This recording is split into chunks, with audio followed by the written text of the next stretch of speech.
It's what every wrestler dreams of, a chance to win a state championship on Saturday night in St. Paul at the XL Energy Center. Tonight, a number of local guys had their shots on the mat. Starting in AAA, we'll begin at 120 pounds with Winona's second-ranked Logan Henningsen taking on top-ranked Paxton Crease of Shakopee. It would be Henningsen scoring the upset in this one, avenging last year's championship loss to take the title. Up to 152, Owatonna's Landon Johnson taking on second-ranked Hunter Leiden of Stillwater. Johnson would take the lead in this one, but in the end, Leiden would use the takedown to secure the win and the AAA title at 152 pounds. Sliding down to single A, we'll start at buck 6 with GMLOS's Anthony Romero taking on top-ranked Walker Bentz. From Belgrade, Broughton, El Rosa, Bentz controlled the match from the start, pinning Romero less than a minute into the first period for the victory. Up to 145, Chatfield's Seth Getzinger going for his first state title, and he'd grab an early lead against Peyton Handvit from Jackson County Central, but in the end, it was the JCC wrestler coming out on top. He would win by decision. At 195 pounds, Westfield's Colton Krell put on a show all tournament long. Here he is against second-ranked Luke Tweeten of Frazee. Tweeten was no match for the Razorback as Krell captures his first state title to go along with his Prep Bowl win from the fall with Blooming Prairie. Lastly, to AA, we'll start at 120 pounds with Byron's second-ranked Maxwell Peterson taking on top-ranked Joey Thompson of Totino Grace. Thompson wrestled well all match, getting a takedown there, then later again taking Peterson to the mat.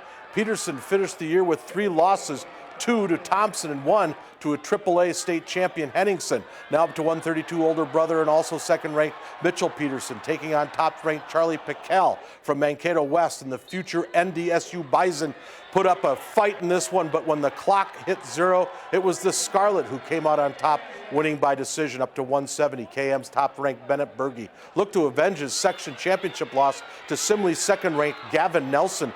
Berge would do just that. Look at the power. The Comets sophomore, too much for the Spartan as the 10th grader captured his 3rd state title. He's ranked 8th in the nation. Finally, at 182, the #1 wrestler in the nation, Patrick Kennedy, looking for his 4th state title. Here he is against Simley's Keon Short. And watch the future Iowa Hawkeye go. Just too fast, too strong for his opponent as the Comet wrapped up his 2nd straight undefeated season and entering elite company with his 4th state title. Section semifinals in girls basketball were played out in all 4 classes today. It started this morning at the Mayo Civic Auditorium with Class A and AA semifinals. Class 3 and 4A were held at the high seeds tonight. Section 1 AA semifinal matching Ryan Liffrig's 5th-seeded Stewartville Tigers versus top-seeded Lourdes. The Eagles established themselves late stages of the first half. Alyssa Usby with the steal. She'll take it the distance for the finish. Tigers down 8. When left wing, this is Lily Welsh. She spots up, knocks down the 3-ball. It's a 5-point game, just under 7 to play in the first half. Stewartville keeps firing away. Ella Waltman right there with the triple, but Lourdes really looked good in the final moments. Sydney Elliott takes the kick out, hits nothing but the bottom. 29-19 Eagles. Then it's Usby on the move again. She'll get the ball right back from Anna Otto. Usby finished with 24 as Lourdes advanced to the championship next Thursday at 8 o'clock, 58-43. Eagles to meet the winner between 3rd-seeded Goodhue, the Cats, and the 7th-seeded Dovriota Eagles. DE looking to keep the magic going. Check out Malia Nelson. She didn't learn that from her dad, maybe her older sister. Goodhue had a battle on their hands in the first half. Nice touch on the short baseline jumper by Annika Schaefer.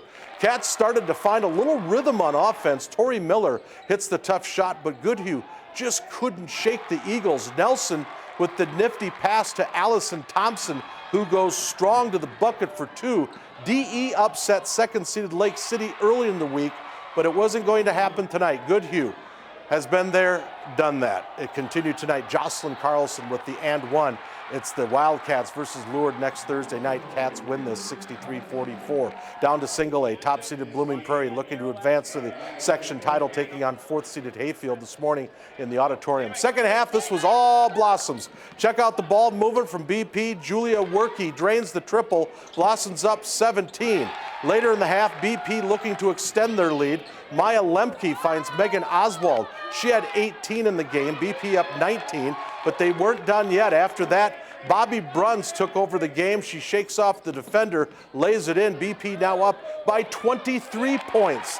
Then on the next possession, Bruns attacks from beyond the line. Behind it, sinking the three balls, the Blossoms started to run away in this one. Later in the half, she gets another bucket as Blooming Prairie advances to the Section 1A championship.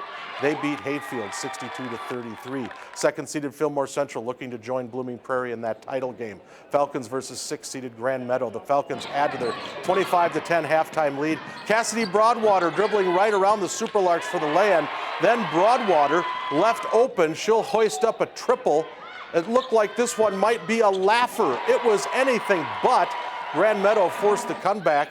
Here comes Riley Queensland knifing through the defense for two. Larks chipping away. Isabel Olson will spot up.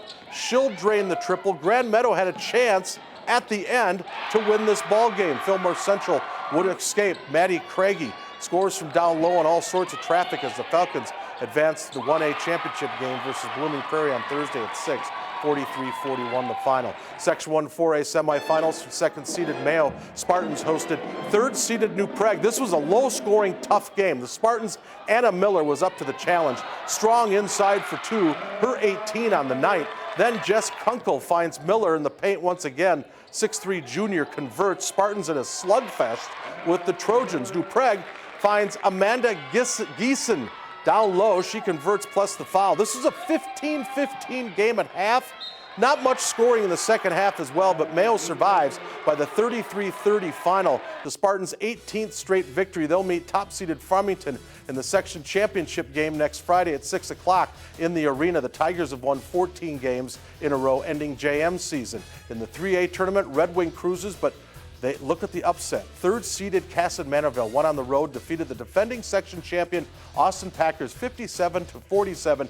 Red Wing versus KM in the title game next Friday at 8 o'clock in the arena. From the Region 13 tournament in Coon Rapids, the RCTC Yellow Jackets will play in the championship game tomorrow night at 5 o'clock versus St. Cloud Tech, a win by the Jackets, and they'd play in the NJCAA Division III National Tournament here in Rochester in a couple of weeks. And the Winona State Warriors played UMD in the men's quarterfinals of the NSIC tournament at the Pentagon in Sioux Falls, getting out